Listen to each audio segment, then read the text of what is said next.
Voltou Eliseu para Gilgal. Havia fome naquela terra.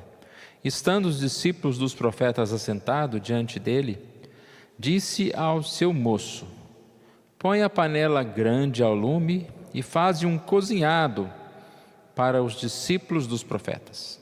Então saiu um homem ao campo a apanhar ervas e achou uma trepadeira silvestre e, colhendo dela, encheu a sua capa de colossíntidas. Voltou e cortou-as em pedaços, pondo-as na panela, visto que não as conhecia. Depois deram de comer aos homens. Enquanto comiam do cozinhado, exclamaram: morte na panela, ó homem de Deus, e não puderam comer. Porém ele disse: trazei farinha, e a deitou na panela e disse: tira de comer para o povo. E já não havia mal nenhum na panela. Obrigado, Senhor Deus, pela Tua palavra. Pedimos que o Senhor fale conosco, nos abençoe, ó Deus, nesse estudo, no entendimento do texto e na aplicação, ó Deus, para as nossas vidas. É isso que nós te pedimos, oramos em nome de Jesus. Amém.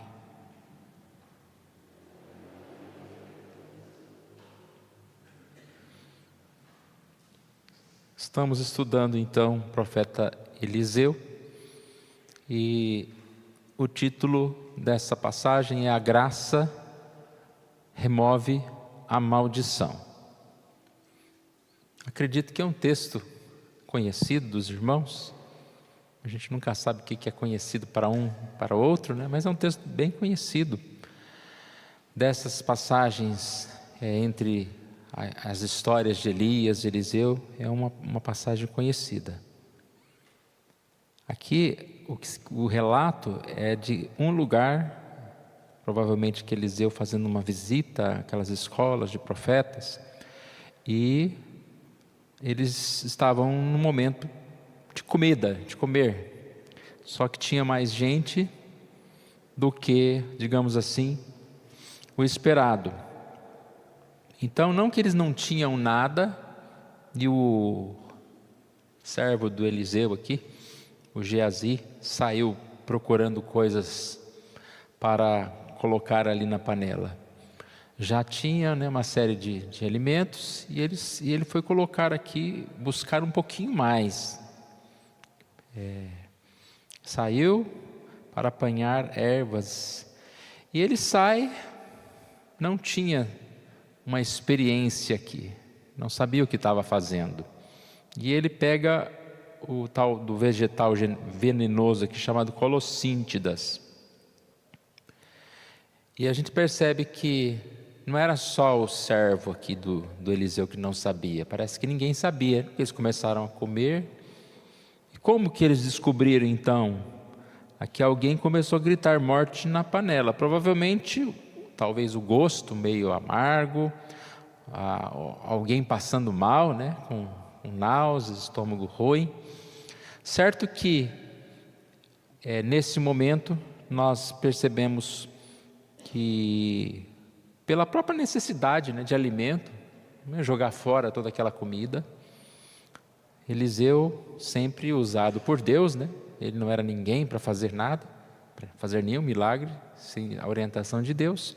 Ele diz: trazei farinha, e coloca essa farinha misturado ali naquela comida, e diz que já não havia mal nenhum na panela. A gente viu há pouco, lá em 2 Reis 2, 19 a 22, um dos primeiros milagres que Eliseu participou, digamos assim, era a morte nas águas, as águas que foram purificadas. Eliseu pega um prato novo com sal e joga naquelas águas, e elas são purificadas.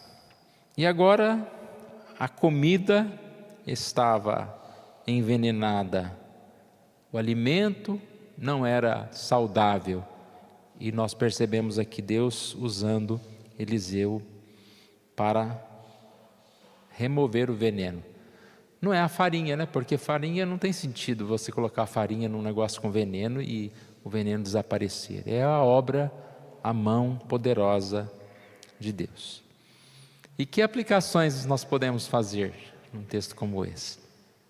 Eu quero deixar bem claro aqui, esclarecido, que nós, principalmente nós reformados na igreja presbiteriana, nós não pregamos sermão alegórico. A panela significa isso, o cabo da panela significa aquilo, as pessoas, né, representam Moisés. A gente não tem essa forma de mensagem, mas nós usamos as comparações, as metáforas, baseadas em outras passagens. Por exemplo, está falando de alimento, e a própria Bíblia, ela faz uma comparação de alimento físico com alimento espiritual. Nós podemos fazer esse tipo de comparação. E nós vamos então aproveitar essa passagem, estudá-la, fazendo um pouquinho dessas comparações e trazendo lições para a nossa vida. Lições que nós podemos sim tirar, né? Como aqui da questão da fome, da necessidade, questão do sustento de Deus, e assim nós vamos estudar esse texto. Logo no início a gente vê, havia fome naquela terra. Fome, comparativamente, nós podemos dizer que a fome, ela se refere a muitas coisas, né, que nós podemos comparar. Quando a Bíblia fala o pão nosso de cada dia nos dai hoje, nós sabemos que não é um pão físico apenas, né, aquele pãozinho que a gente compra na padaria, mas o sustento de forma geral. E quando a gente fala de sustento, nós precisamos de sustento físico, nós precisamos de sustento espiritual, nós precisamos, podemos assim acrescentar, né? Nós temos necessidades emocionais, necessidades financeiras, e o texto diz que havia fome, havia necessidade, e sempre nós passamos necessidade. Algumas nós inventamos, mas isso é um fato real. E quando há necessidade, aqui o texto diz que houve busca por alimento. O alimento não era suficiente, houve busca, uma busca, digamos assim, que embora seja uma busca bem intencionada, mas ela foi uma busca despreparada, podemos dizer, precipitada, e é exatamente isso que acontece conosco, irmãos. Na busca por alimentos, quando nós sentimos qualquer necessidade, o que nós fazemos? Nós saímos correndo por aí, procurando o primeiro alimento, procurando algo para saciar essa fome, essa necessidade, seja emocional, seja espiritual, seja física, né? E nós sabemos que não pode ser bem assim. Por causa da grande fome, nós corremos sério perigo de fazermos escolha pela aparência, de fazermos uma escolha relacionada ao que há errado, né? Quantos exemplos a gente poderia dar, né? Falei do espiritual, né? Quantas pessoas buscam apoio espiritual em cartomantes, em coisas estranhas aí, e até mesmo em algum tipo de igreja que não prega o evangelho, que não prega a verdade.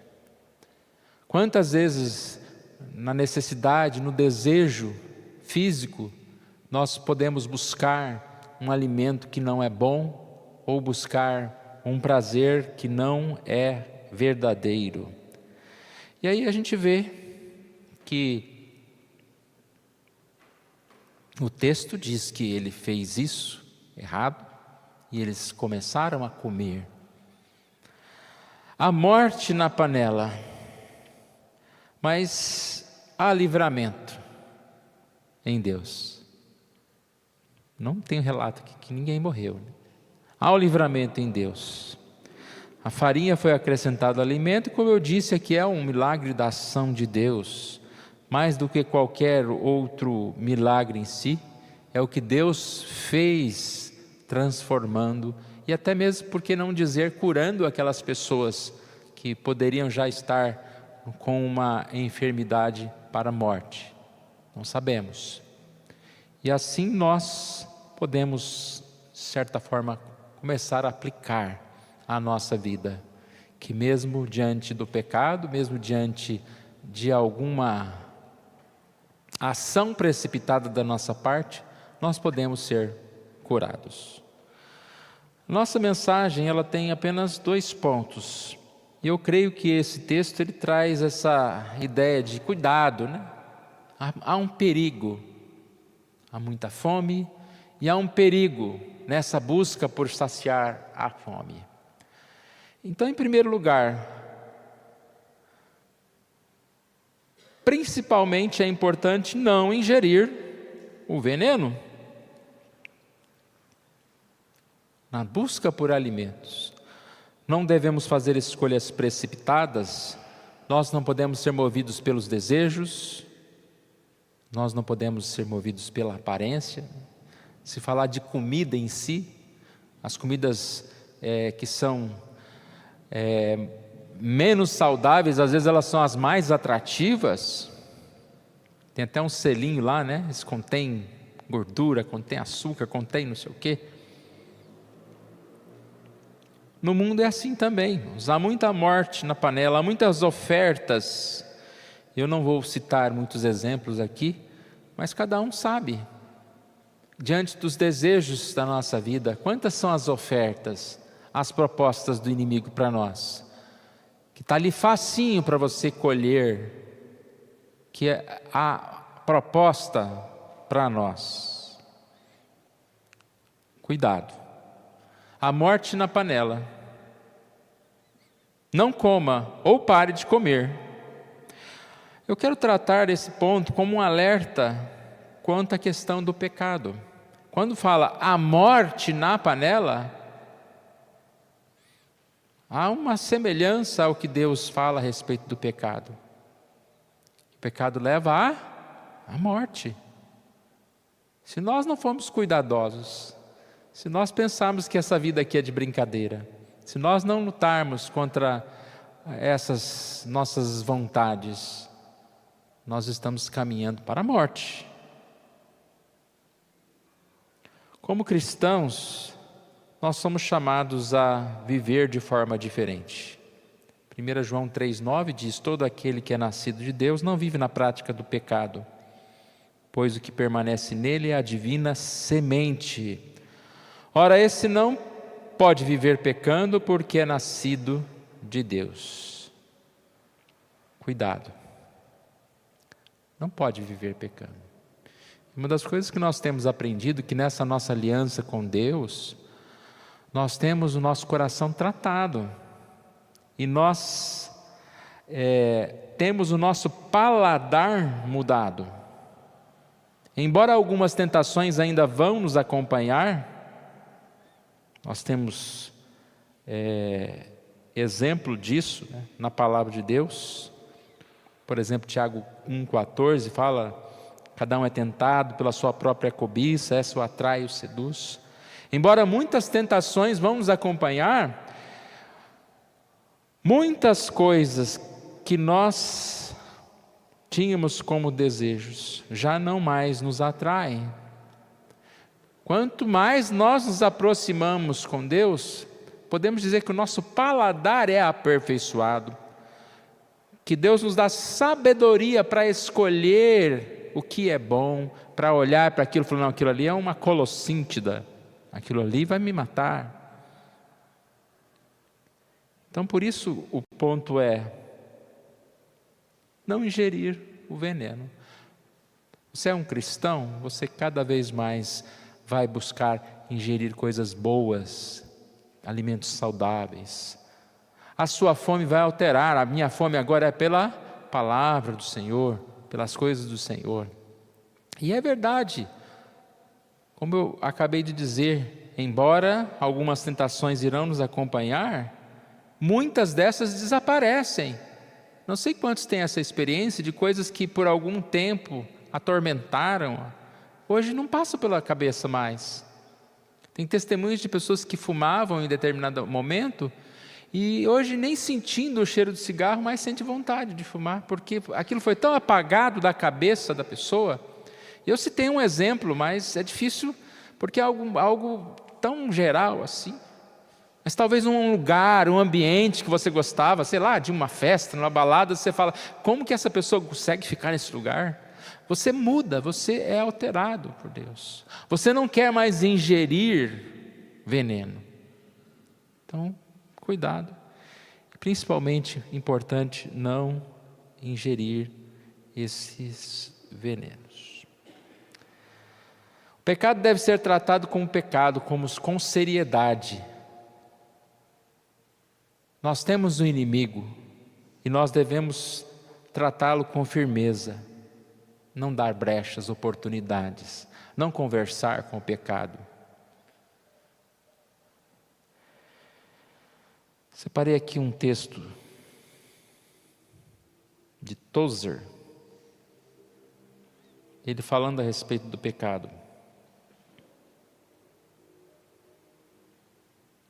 O pecado ainda é o antigo inimigo da alma. Ele não mudou, ele nunca mudou. Temos que lidar firmemente com o pecado em nossas vidas. A justiça está à porta do reino de Deus. A alma que pecar, morrerá. Nós somos chamados a viver uma vida santa e as instruções para isso estão na Bíblia. Qual é a nossa atenção? Cuidado. Trate pecado como pecado.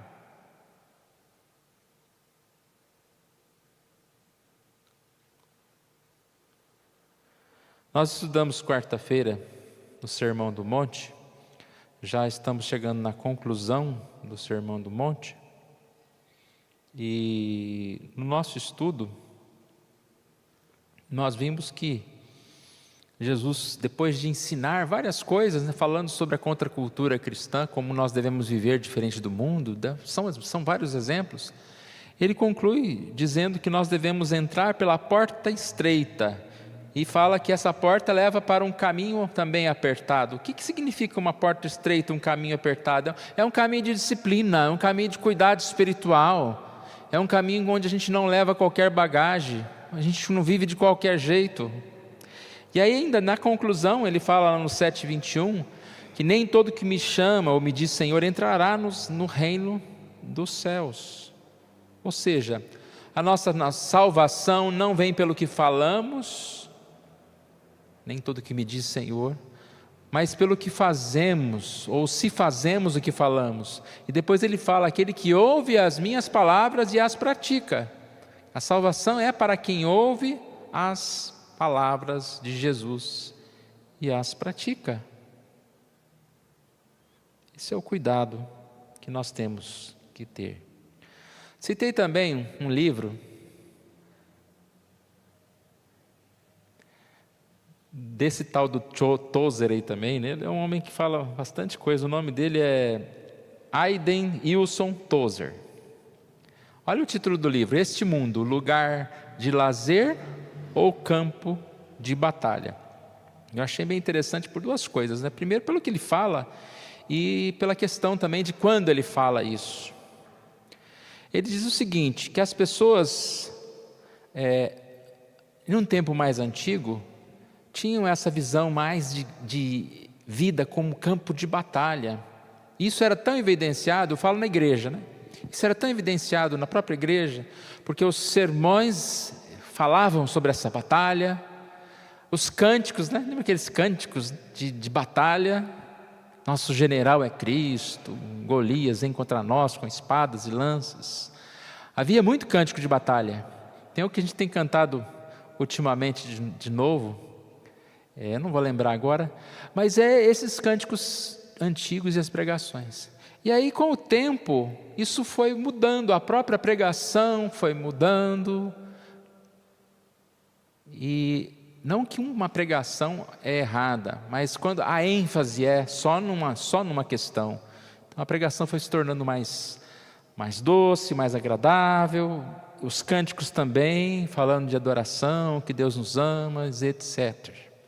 E aí eu vou ler uma partezinha do que ele fala aqui, ó. As pessoas não pensam mais no mundo como sendo um campo de batalha, mas como um lugar de lazer. Não estaríamos aqui para lutar, mas para brincar. Sério isso? Nós estamos na igreja para brincar ou para lutar? Às vezes nós vamos à igreja, mas queremos ouvir alguma coisa que nos deixa alegre, ou nós queremos também ouvir uma coisa que nos deixa mais assustados, que nos confronte com a nossa vida, com aquilo que nós precisamos mudar. A Bíblia é um espelho que nós precisamos olhar para ela e ver os nossos defeitos. Então a igreja precisa cumprir esse papel, tanto de trazer uma mensagem que venha nos confortar, mas também que venha nos confrontar.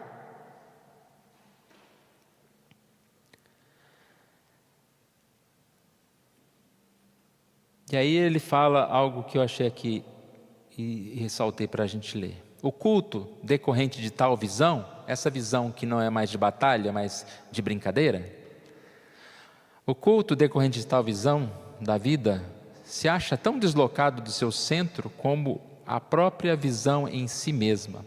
Um tipo de casa de diversão noturna santificada sem o champanhe e sem os bêbados.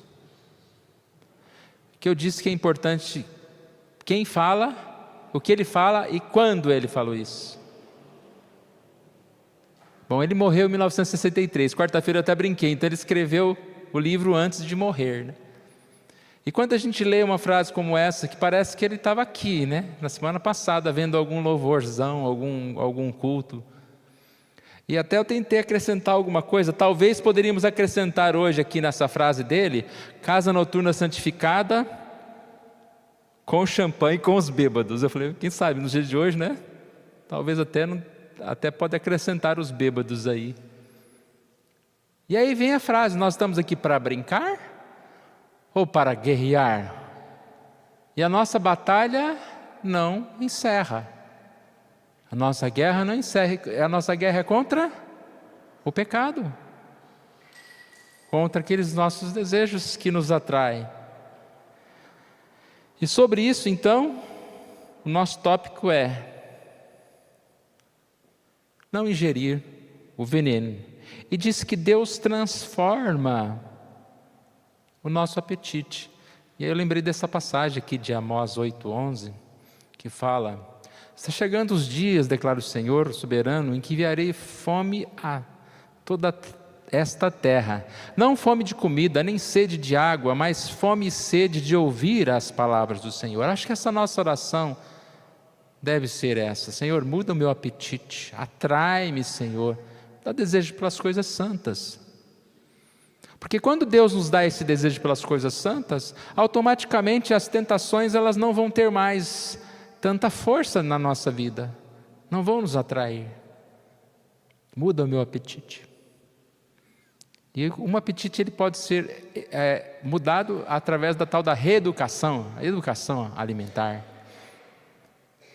Mude o que você está consumindo, o que você está se alimentando.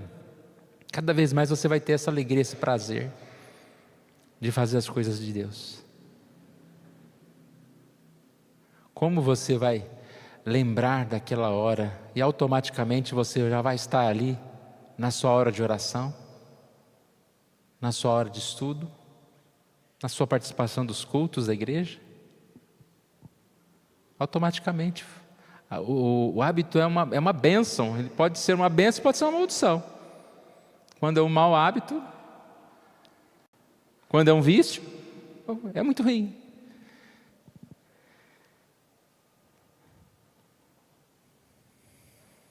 É importante então reconhecer o pecado, nomear o pecado, confessar o pecado, mas principalmente não pecar. Mas para não pecar, precisamos chamar pecado de pecado e rejeitá-lo. O segundo ponto é, se estamos envenenados, devemos buscar a purificação.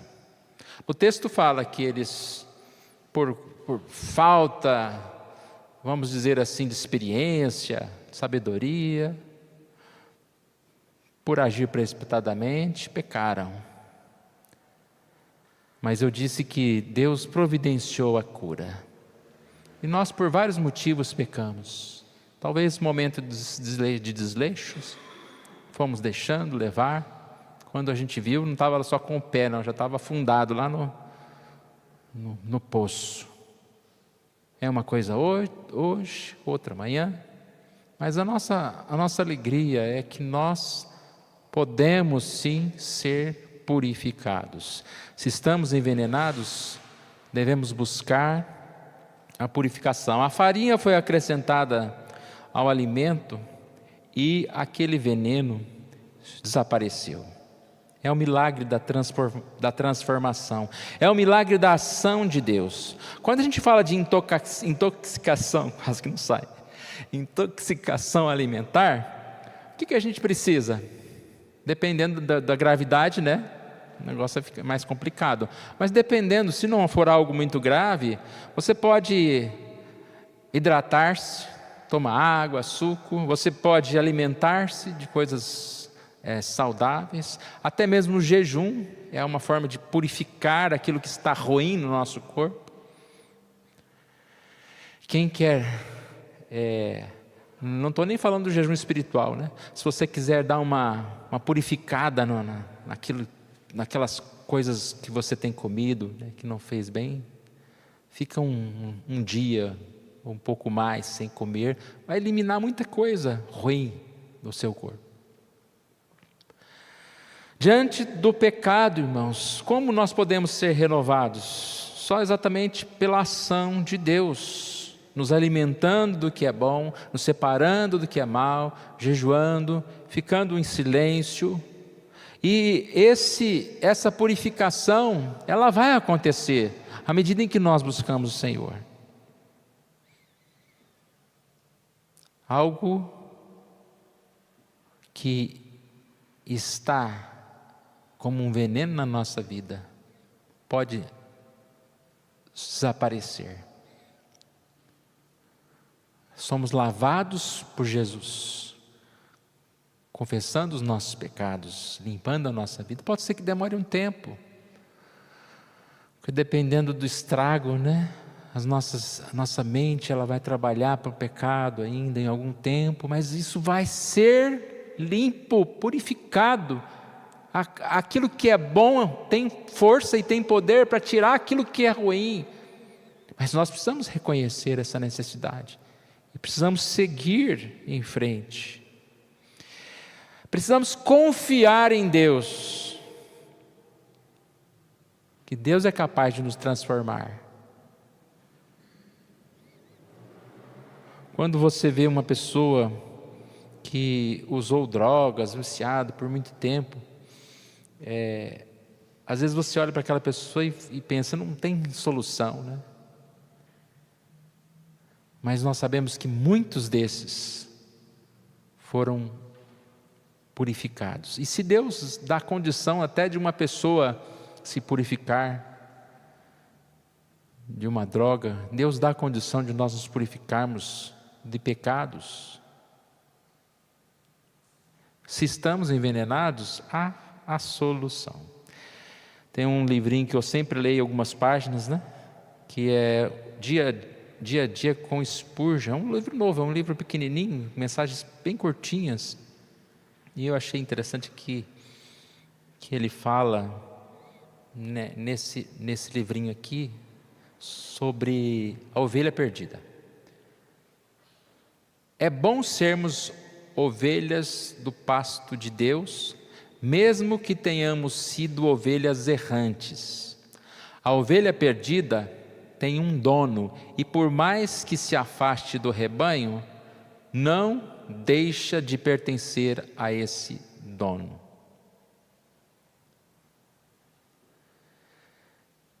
Qual que é a ideia que eu gostei daqui? Toda ovelha tem um dono. Ela está perdida, mas não para o seu dono. Deus não abandonou você, porque você se perdeu, vamos dizer assim. Se você é ovelha, você não é perdida no sentido de que você não vai encontrar-se novamente com o seu dono. O complemento aqui desse texto diz o seguinte: é algo sentir nossas andanças, ele está falando andanças no sentido de afastar de Deus. Pois se nos sentirmos perdidos, certamente seremos salvos. Se sentirmos que vagamos, certamente seremos trazidos de volta. Aqui é a ideia de que alguém sente que está perdido, é um bom sinal. Se sentirmos perdidos, é porque somos salvos, ou seremos salvos, no sentido de que vamos voltar para junto do Senhor. Porque o mundo, hoje em dia, ele sente orgulho do seu pecado. Ele sente que perdidos somos nós que falamos de Deus.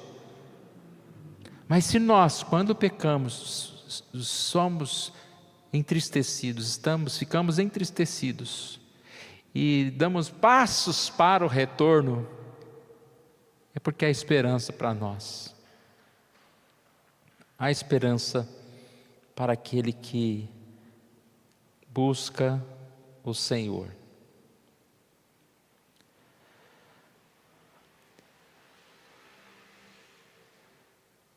Como está a nossa vida? Como está a sua vida? Quanto nós tomamos cuidado, o quanto nós nos preocupamos com o pecado. Nós nos preocupamos com muitas coisas, mas nem sempre nos preocupamos tanto com o pecado. E o pecado, irmãos, é abrangente. A gente vai ficar falando aqui muitos anos sobre o que é pecado. Às vezes a gente seleciona um ou outro. Nós devemos nos preocupar com o pecado. Nós devemos dar nome ao pecado. Tem mais um trechinho aqui de Tozer que eu não li, ó. Não chame seus pecados de algum outro nome. É fácil dar outro nome para o pecado. Isso é doença. Mais da moda hoje em dia é falar que é doença. Esse pecado não é pecado. Isso aqui é porque eu fui forçado a fazer isso. Não dê outro nome. Em vez de encobri-lo, chame-o pelo nome certo. Livre-se dele pela graça de Deus. Portanto, vamos lidar com o pecado de forma minuciosa. Seja perfeitamente franco. Deus ama as pessoas francas. Franco com Deus, irmão. Você não precisa gritar na praça com seus pecados. Não precisa postar na internet seus pecados. Fale com Deus no seu quarto. Mas reconheça. E é triste isso, irmãos, porque quando nós olhamos para nós mesmos e diante de Deus oramos, nós vemos o quanto nós somos pequenos. Mas por um lado é triste, mas por outro lado é uma bênção, porque nós vemos como Deus é amoroso, como Deus é misericordioso, e Ele nos levanta para si. Cuidado. Vamos ingerir menos, se possível não vamos ingerir veneno. E mesmo diante do pecado, diante daquilo que nós cometemos, creia na esperança, creia no perdão, creia no amor, creia no cuidado de Deus. Vamos colocar em pé, nós vamos orar, pois nós vamos ainda cantar o hino 313. Pai querido, nós agradecemos a Ti pela oportunidade que o Senhor nos dá, ó Deus, num assunto tão sério, ó Deus, tão difícil de ser tratado, ó Pai, tão difícil de ser lidado, ó Pai. Pois com certeza, ó Pai, nós não somos tão cuidadosos como deveríamos, ó Deus. Nos preocupamos com tantas coisas, às vezes com a vida do outro, conseguimos enxergar tantos defeitos nos outros, mas somos falhos, ó Deus, em tomar cuidado. Ó Pai amado, que os nossos desejos, que a fome que nós tenhamos, ó Deus, seja santificada. Que nós tenhamos cuidado para que no matar dessa fome não estejamos indo pelo caminho errado. E ó Deus, sonda o nosso coração, sonda a nossa mente, ó Deus. Que possamos ter comunhão contigo e na Tua presença possamos encontrar um caminho melhor, ó Deus. Possamos ser realmente santificados pela Tua presença. Venha agir com um milagre na nossa vida, ó Pai, nos libertando realmente, tirando todo o pecado, ó Pai. Que assim, ó Deus, nós estejamos caminhando para o nosso destino, ó Deus, que é estar contigo. E esse destino será alcançado à medida que nós estivermos realmente buscando, amando ao Senhor, guardando os seus mandamentos. Que tenhamos essa atenção, ó Pai. Fale conosco, ó Pai. Nos incomode de uma forma saudável, ó Pai, para que nós possamos crescer em amor, em verdade, em santidade. Oramos em nome de Jesus. Amém.